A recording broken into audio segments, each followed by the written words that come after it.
জয়পুরহাটবাসী আপনারা কেমন আছেন? আমার বন্ধুগণ মনোযোগ বাড়ায় দেন। তাফসীরে ফি জিলালিল কোরআন আল্লামা সাইয়্যিদ কুতুব শহীদ রহমাতুল্লাহি আলাইহি জেলখানার মধ্যে বসে বসে তিনি এই তাফসীর রচনা করেছেন।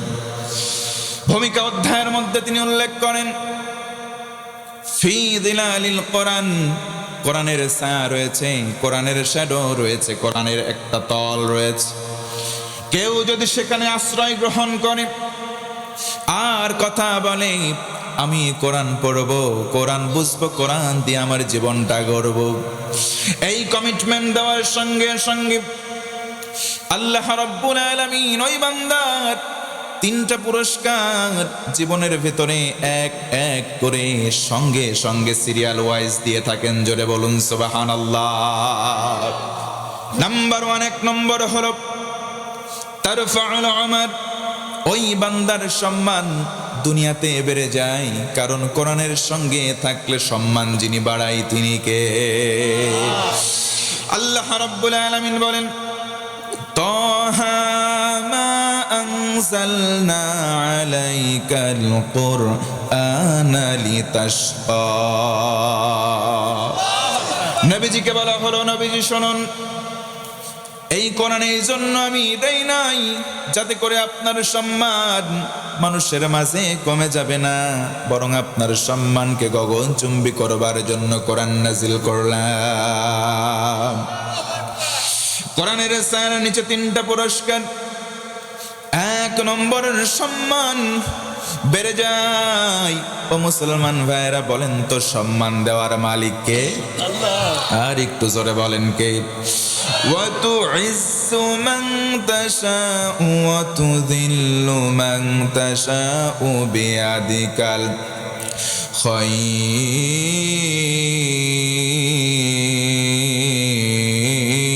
খায়র। আর একটু জোরে মহব্বতে আল্লাহু আকবার। আল্লাহ রাব্বুল আলামিন বলেন ও গোলাম, সম্মান দেনওয়ালা আমি আল্লাহ, আবার যদি বেইজ্জত অর্থাৎ অপমান করি তাও হলাম আমি আল্লাহ। পড়েন সুবহানাল্লাহ। 2 নম্বর পুরস্কার হলো তাবারাকাহুল হায়াত, মানুষের জীবনে বরকত প্রয়োজন আছে সবার, আল্লাহর কোরআন মানলে আল্লাহ তারে বরকত দিয়ে ধন্য করবেন। 3 নম্বর হলো তাজকিয়াহুল হায়াত, জীবন পরিচালনা করার সময় আকে বাকে ইচ্ছায় অনিচ্ছায় গোনাহ হতে পারে, ভুল ভ্রান্তি হতে পারে। এই যে ইচ্ছায় অনিচ্ছায় ছোট ছোট ভুলগুলো, সগীরা গোনাগুলো কোরআন মানার কারণে আমার আল্লাহ খুশি হবেন, ওই বান্দার জীবন থেকে সেগুলো মাফ করে তাকে সাক্ষী করবেন, শোধন করে দিবে। অভাব যদি আমাদের সমাজে থাকে, ব্যক্তিগত জীবন, সামাজিক জীবন, রাষ্ট্রীয় জীবনে অভাব আছে, এই অভাব বিদূরিত করার উপায়ও আছে। এখন জানতে চাই অভাব মুক্ত জীবন আমরা চাই কি চাই না?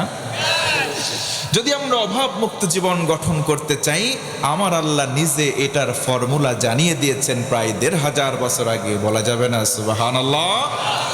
আজকে আলোচনার ভিতরে আমি ফুটিয়ে তোলার চেষ্টা করব অভাব দূর করার প্রধান উপায়, আর এই উপায়ের সংখ্যা 3টা। আওয়াজ করে বলেন কয়টা? অভাব আমাদের আছে, জোরে বলেন। তাহলে এই অভাবটা একটু দূর হোক আমরা চাই না? অনেক বেকার আছে, মাস্টার্স পাশ করে বসে আছে বেকার। বেকারত্ব বর্তমানে বলা হয় এটা অভিশপ্ত একটা জীবন। এই অভিশাপ থেকে যদি দূর হতে চাই, ক্যাসিনোতে আসক্ত হলে হবে না, জোয়ার আড্ডায় গিয়ে তুমি জোয়ার বাজি ধরলে হবে না, IPL BPL এর খেলার সময় বলে বলে ছক্কায় জোয়ার টাকা ধরলে হবে না, বরং তোমার ভাগ্য বদলানোর জন্য টসও নয়, ভাগ্য বদলানোর জন্য করণীয় আমল আমার আল্লাহ বলে দিলেন কয়টা? আর জোরে আমার বন্ধুগণ মনোযোগ বাড়ান, এদিক সেদিক মনোযোগের সময় নাই। অভাব মুক্ত জীবন কোন গোলাম বান্দা বান্দি যদি গঠন করতে চাই, নাম্বার 1, 1 নম্বর আমল হলো আল্লাহর ভয়। কারো কলিজায় যদি তাকওয়া নামক সফটওয়্যার ইনস্টল হয়, আল্লাহ রাব্বুল আলামিন ওই বান্দার অভাব দূর করে দেন। জোরে বলুন সুবহানাল্লাহ। আল্লাহ রাব্বুল আলামিন বলেন ওয়া মান ইয়াত্তাকিল্লাহ يجعل له من أمره يسرا আল্লাহ রাব্বুল আলামিন বলেন, বান্দারে, যে ব্যক্তি মুত্তাকি হয় আমার আল্লাহ খুশি হন, তার সকল প্রকার কাজ আমার আল্লাহ সহজ বানিয়ে দেন। জোরে বলুন সুবহানাল্লাহ। আল্লাহ রাব্বুল আলামিন আরো বলেন, وَمَن يَتَّقِ اللَّهَ يُكَفِّرْ عَنْهُ سَيِّئَاتِهِ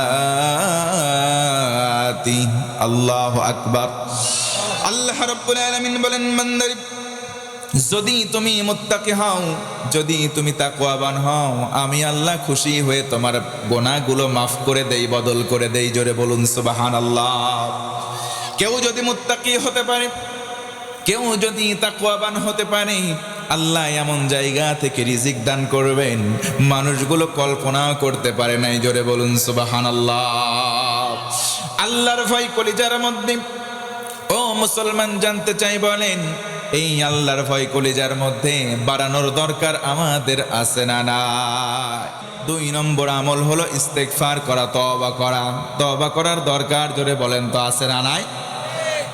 আল্লাহ রাব্বুল আলামিন বলেন, মান তাবা ওয়া আমানা ওয়া আমিলা আমালান সালিহান فَأُولَئِكَ يُبَدِّلُ اللَّهُ سَيِّئَاتِهِمْ حَسَنَاتٍ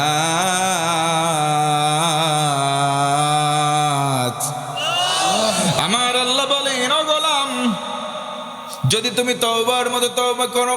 আমাদের জীবনে তো গুনাহ নাই, তওবা কেন করবো, তাই না ভাই?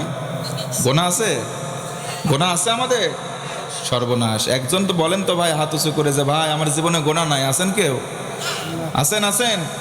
ইচ্ছায় অথবা অনিচ্ছায়, গুনাহ কম অথবা বেশি, প্রত্যেকের জীবনে আছে। গুনাহমুক্ত জীবন এমন কোন মানুষ দুনিয়াতে নাই। কথা কন ঠিক কিনা? আল্লাহ রাব্বুল আলামিন বলেন, বান্দারে, যদি তোমার গুনাহ হয়, আমি আল্লাহর কাছে ক্ষমা চেয়ে নাও। তওবার মতো তওবা করলে আমি আল্লাহ তোমার ফ্যাসিলিটি কি দেব জানো নাকি? তোমার পেছনের জীবনের যত গুনাহ আছে, আমি আল্লাহ ওয়াদা করলাম সব গুনাহগুলো বদল করে নেকি বানিয়ে দেব। জোর গলায় বলুন সুবহানাল্লাহ। আল্লাহর ওয়াদা মিথ্যা হতে পারে? ওয়াদাল্লাহি হাক্কুন, আল্লাহর ওয়াদা সত্য। ইন্নাল্লাহা লা ইউখলিফুল মিআদ, আল্লাহ একবার ওয়াদা করলে সেটা আর ভঙ্গ করে না। জোর গলায় বলেন সুবহানাল্লাহ। কিন্তু নেতা নেত্রী যারা হয়, তারা ওয়াদা করে, বিশেষ করে এই সময় যায় বিভিন্ন জায়গায় এসে শুধু ওয়াদা করে, আমারে ভোট দাও, এই দেব সেই দেব। ভোটে যখন জিতে যায় কিছুই দেবে না, যদিও দেয় সেটার নাম হলো আপনার ভাষায় আইক্কাওয়ালা বাঁশ। কথা কন ঠিক কিনা? কিন্তু আমার আল্লাহ বলেন, গোলাম না রে না, যদি তওবার মতো তওবা করো, নিজের গুনাহটা স্বীকার করো, সেখান থেকে ফিরে আসো, আমি আল্লাহ তোমার পেছনের জীবনের সব গুনাহগুলোকে নেকি দ্বারা বদল করে দেব। জোরে বলুন সুবহানাল্লাহ। আল্লাহ রাব্বুল আলামিন আরো বলেন, তুমি যদি গুনাহ থেকে ফিরে আসতে চাও, আর যদি ঈমানটাকে মজবুত করো, আর যদি ঈমানটাকে মজবুত করবার পর একটা আমল করো, সেটা হলো আমলে সালেহ। যদি তুমি জারি রাখো, এই জারি রাখলে শর্ত অনুযায়ী আমি সব করে দেব। তোমার জীবনে যত গুনাহর পরিমাণ ঠিক থাকবে, পরিমাণের জায়গায় গুনাহ থাকবে না, সেইগুলো সব সওয়াব বানায় দেব। আরেকবার বলেন সুবহানাল্লাহ। আল্লাহু ওয়ালিয়ুল্লাযীনা আমানু يخرجهم من الظلمات إلى النور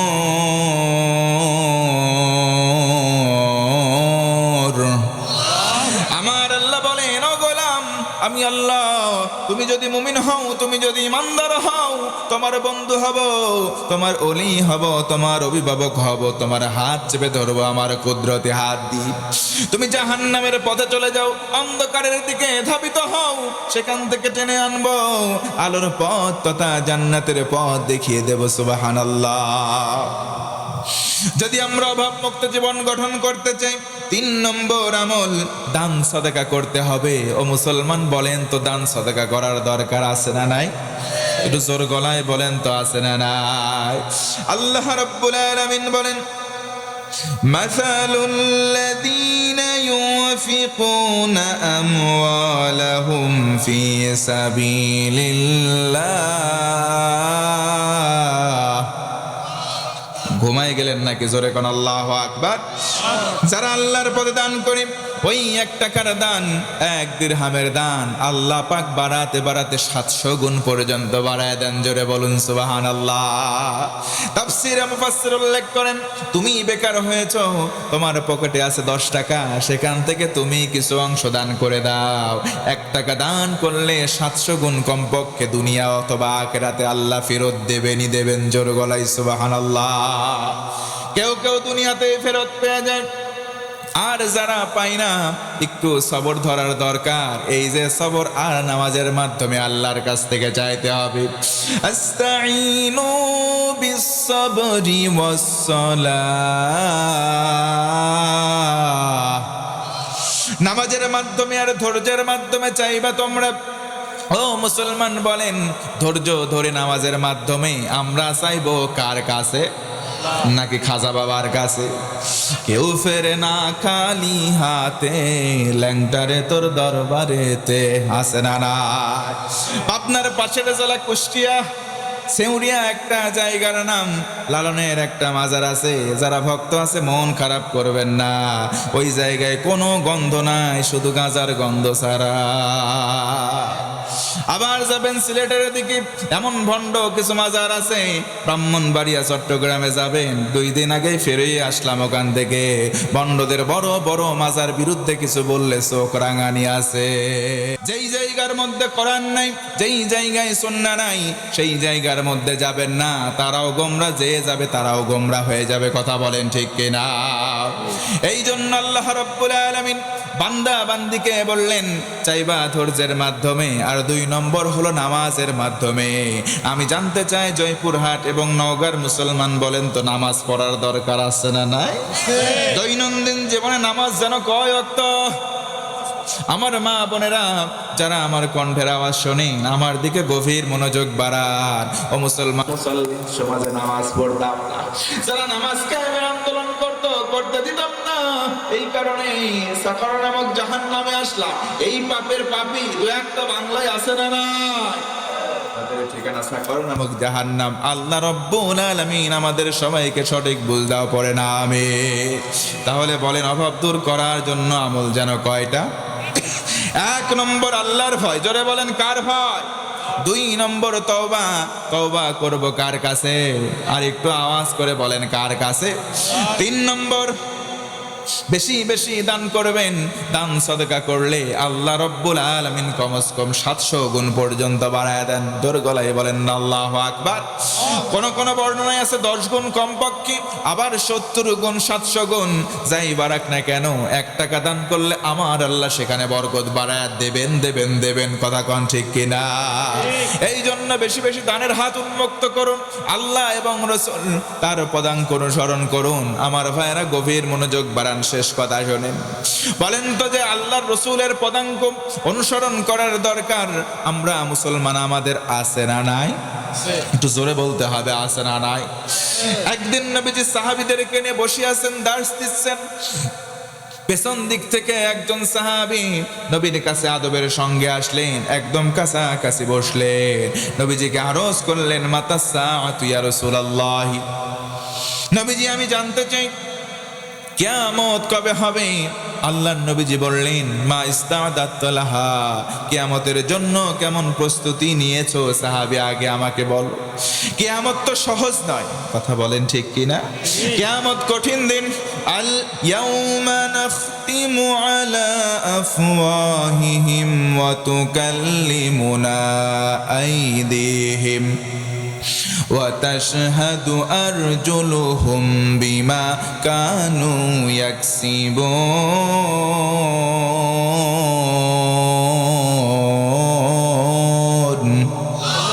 আরেকবার বলেন আল্লাহু আকবার।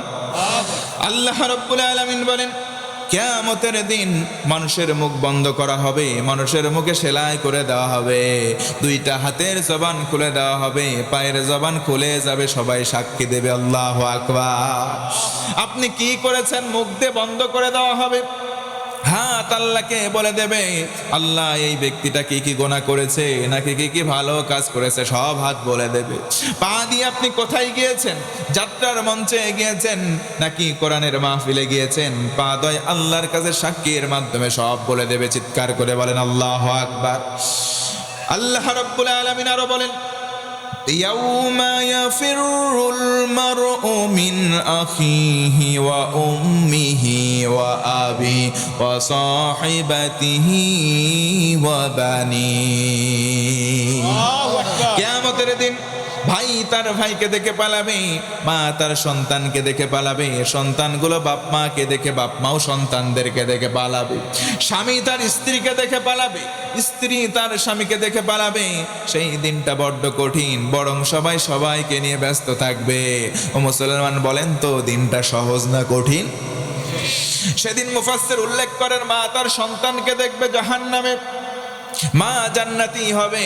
সন্তান এসে বলবে, মা আজকের দিনে একটা নেকি যদি দাও, আমি জাহান্নামের আসামি থেকে মুক্তি হব, জান্নাত পর্যন্ত পৌঁছে যাব গো মা। মা বলবে, কে আপনি? চিনতে পারলাম না, কে আপনি বলেন?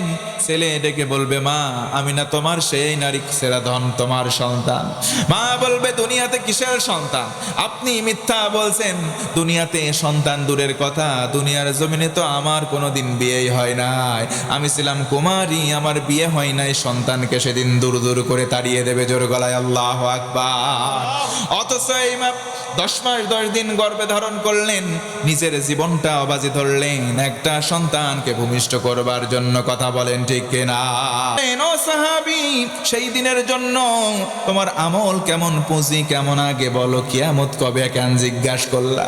আজকেও দেখবেন ভূমিকম্প হয়েছে, এই যে একটা সপ্তাহ 10 দিন সময় গেল, কয়েকদিন পর পর শুধু ভূমিকম্প হচ্ছে। নবীজি বলেন, ভূমিকম্প যখন বেড়ে যাবে বুঝে নিবা কিয়ামতের সময় এগিয়ে এসেছে। কথা বলেন ঠিক কিনা? নবীজির সাহাবী উত্তর দিলেন, আমার কোনো আমল নাই, লা কাসীরিম মিনাস সালাত, তেমন কোন নামাজ নাই, ওয়ালা মিন সাওমিন, তেমন কোন রোজাও নাই, ওয়ালা মিন সাদাকাতিন ইয়া রাসূলুল্লাহ, তেমন কোন সাদকাও করি নাই নবীজি, তবে একটা কাজ করছি, ইন্নী উহিব্বুল্লাহ ওয়া রাসূলাহু, আমি আমার কলিজার চাইতে আল্লাহ এবং রাসূলকে বেশি ভালোবেসেছি। সুবহানাল্লাহ। কোন নবীজি বললেন, আর টেনশন নাই, কোনো ভয় নাই, দুনিয়াতে যার সাথে যার মোহাব্বত তার সাথেই তার কিয়ামত হয়, তার সঙ্গে জান্নাত না হয় জাহান্নাম। এই জন্য যেই মানুষকে দেখলে মনে হয় জান্নাতি, সেই মানুষের সঙ্গে থাকার দরকার আছে না নাই? আর যেই মানুষ মানুষের সম্পদ আত্মসাৎ করে, দেখলেই মনে হয় জাহান্নামী, ওই মানুষের সঙ্গে থাকার কি দরকার আছে? তাহলে বুঝে নেন মুসলমান, সময় একবারে শেষ।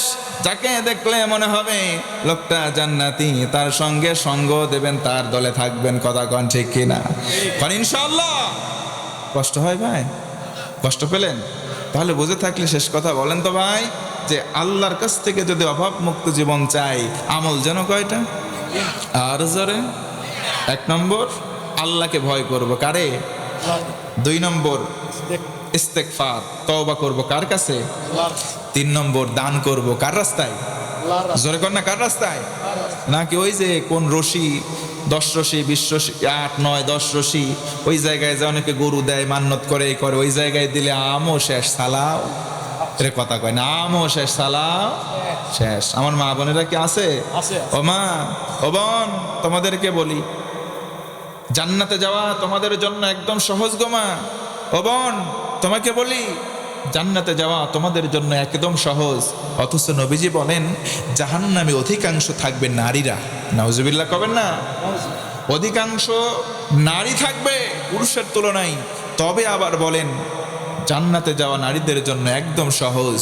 4টা আমল করলে, মাত্র 4টা আমল করলে 8টা জান্নাতের যে কোনো দরজা দিয়ে একজন মা বোন জান্নাতে যেতে পারে। জোরে বলুন সুবহানাল্লাহ। ও মা বোন, নাম্বার 1 1 নম্বর আমল হলো ফরজ নামাজ আপনি ছেড়ে দেবেন না। আপনার শরীয়ী হযরত ছাড়া, শারীরিক অসুস্থতা ছাড়া আপনি 5 ওয়াক্ত নামাজ ছেড়ে দেবেন না। 2 নম্বর, আপনি ফরজ রোজা ছেড়ে দেবেন না শারীরিক অসুস্থতা ছাড়া। 3 নম্বর, ফরজ পর্দা আপনি ছেড়ে দেবেন না। এই ফরজ পর্দা, পর্দার কথা বলতে গেলে তো মেলা কথা। পর্দা এখন এমনভাবে বোরখা পরে, ওই বোরখা পরার পরে আকর্ষণ ওই মহিলার দিকে আরো বাড়ে। কথা কন না ভাই? এমন রঙিন বোরকা পরে, এমন টাইট ফিটিং বোরকা পরে, শরীরের কোন অঙ্গ প্রত্যঙ্গের কেমন রূপ সবগুলো দেখা যায়। এটা কথা বলে না। আবার কিছু কিছু জন শাড়ি পরে, ওইগুলো শাড়ি না, ওইগুলো মশারি। তো মশারি পরবা মা, মশা তো একটু উঁকি ঝুঁকি মারার চেষ্টা করবেই। কথা কয় না। আবার পিঠের মধ্যে অনেকে ফুটবলের মতো লাগে, এমন ব্লাউজ পরে পিঠের ফুটবল বাড়ায় থাকে। আবার সেই ফ্রিজিং এর মামলা যায় থানায় করে। মা আর বোন শোনো, তুমি ফুটবলের ফিল্ড বানায় রাখবা, ছেলে পেলে তো একটু কিক মারতেই চাইবে। এরা কথা কয় না। তুমি মাঠ প্রস্তুত করে রাখবে, এরা খেলবে না ভাই। আবার কয় ঠিক, দেখছেন মুরব্বী কিছু আছে খাসলাত হয়ে গেছে, ওরে টুকটুকির মা, বয়স আমার বেশি না, চুল কটা পাহে গেছে শুধু বাতাসে। কয় বয়স আমার বেশি হয়েছে, মন তো আর বুড়ে হয় না। এমন মার্কা মানুষ আছে না নাই? নিজের বউ ভালো লাগে না, শালি যদি বাড়িতে আসে তো ঠেকায় কেটা, অন্যের বউর সাথে খালি টাঙ্কি মারবে চাই। কয় এক জিনিস আর কয়বার নাউজুবিল্লাহ বলবেন না? আপনি আপনার শালিকে নিয়ে অন্যের বউকে নিয়ে টার্গেটে আছেন, পরকে আছেন, আপনার বউ আস্তে করে জানলা খুলে দিয়ে হাওয়া খায় আর কয় স্বামী আমার যেমন তেমন, দেওরা আমার মনের মতন। কথা কয় না। আপনি 4 জন নিয়ে ব্যস্ত, আপনার বউ কমস কম আপনার ডবল 8 জন নিয়ে ব্যস্ত থাকবে। এজন্য কি করবেন আপনি বসেন? বউকে ভয় পান? কয় না, বেটা সওয়াল দেখাও না হুজুর, আমরা পর্যন্ত বউ ভয় পাই, কায়েত হয়ে যায়, আপনি না। আল্লাহ আমাদের স্বামী স্ত্রীর মহব্বত বাড়ায় দিক না, আমিন। ওমা পর্দা এমনভাবে করবেন, আল্লাহকে ভয় করে পর্দা করবেন। আপনার প্রতি যদি আপনার পোশাকের কারণে একজন আকর্ষিত হয়, সে মনে মনে শুধুমাত্র তাকায়েই শুধু থাকবে না, আরেকজন বন্ধুকে বলবে এই দেখ দেখ মাল যাইতেছে। এটা কথা কন ঠিক কিনা? এই যে বলল 2 জন মিলে, ওর মনের ভিতরে যে জেনার গোনা হলো আপনি পাইলেন, এই জন্য শুধু ওই মা বোনটাই পাবে তা নয়, আপনি ওই বাড়ির পুরুষ, আপনি তার গার্ডিয়ান, আপনাকে নবীজি দায়জুস বলেছেন। কন্যা আউযুবিল্লাহ। তারা যে গোনা করতেছে শুধু তা নয়, আপনি তার বাবা, আপনি তার স্বামী, আপনি তার বড় ভাই, আপনার অধীনের ওরা যদি গোনা করে, তাহলে এর দায়ভার আপনাকেও নিতে হবে। এই যে ভারতের মুর্শিদাবাদ বলে একটা জায়গা আছে, ওখানে একটা চ্যানেল আছে দেখবেন ভাই, পল্লীগ্রাম টিভি, নাম শুনছেন? এই যুবক কথা কয় না, পল্লীগ্রাম টিভিতে শফিকের নাটক দেখে সবাই, ওই সালপালেরা বুঝবি, মুরব্বীরা বুঝবি না। এই যে নাটক দেখে সামাজিক বিভিন্ন প্রেক্ষাপট, হাসি রসের মাধ্যমে তারা সমাজের চিত্র ফুটে তোলে। এই তুলতে তুলতে তুলতে তুলতে অশ্লীলতার এক পর্যায়ে গেছে, এখন শুধু যেখানেই যায় শফিকের ভিডিও শুধু ভাইরাল হয়। কথা কয় না? এই অশ্লীলতাও কার কার সাথে কি করছে, গোপন ভিডিও সব এখন উন্মুক্ত জাতির সামনে। তার মানে বোঝা গেল চলচ্চিত্র আর নাটক দিয়ে কখনো সমাজ পরিবর্তন সম্ভব নয়। অশ্লীলতা আর বেহায়াপনা দিয়ে হিরো আলমের মতো মানুষের নাটক দিয়ে কখনো সমাজ পরিবর্তন সম্ভব নয়। সমাজকে যদি পরিবর্তন করতে হয়, কোরআন আল কারীমের বিধান ছাড়া বিন্দু পরিমাণ অন্য কোনো পথ খোলা নাই। কথা বলেন ঠিক কিনা?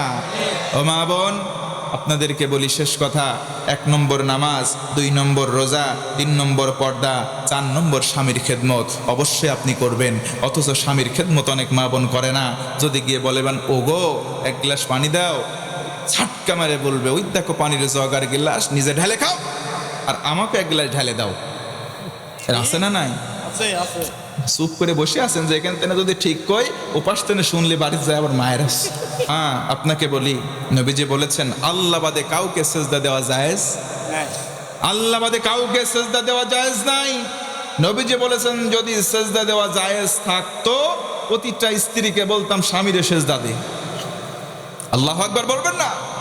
যেহেতু আল্লাহ বাদে কাউরে সেজদা দেওয়া জায়েজ নাই, এই জন্য বলে নাই। তার মানে নবীজি গুরুত্ব আরোপ করেছেন, গুরুত্ব দিয়ে বুঝিয়েছেন যে স্বামীদের প্রতি তোমাদের যে আচরণ হবে, খেদমতের আচরণ হবে, রহমদিল হবা, বেশি বেশি খেদমত করবা। আমাদের মা বোনদেরকে আল্লাহ তাআলা যেন সঠিক